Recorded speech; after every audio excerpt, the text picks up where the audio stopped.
United Nations officials are petitioning the South Sudanese government to allow them access to visit tens of thousands of displaced people after intense fighting in the Upper Nile state. Aid agencies are warning the civilians have gathered in the town of Aburoc in scorching temperatures with limited food and water.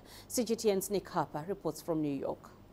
According to the United Nations, its mission in South Sudan, known as UNMISS, has so far been denied access to the town of Aburoc.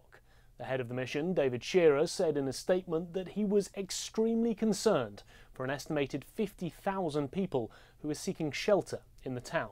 He asked the warring parties, including government forces, to show restraint and protect all South Sudanese citizens.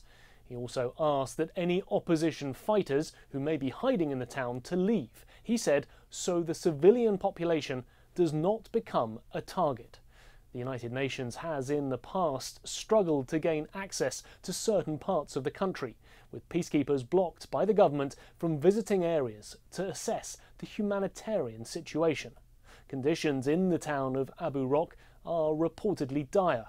The head of Médecins Sans Frontières team in the country, Marcus Bachmann, said that water remains a big concern for the displaced people in the town, and it was well below the required daily amount.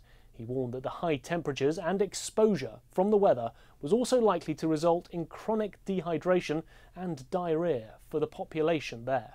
The UN Security Council just this week received a briefing updating them on conditions in South Sudan.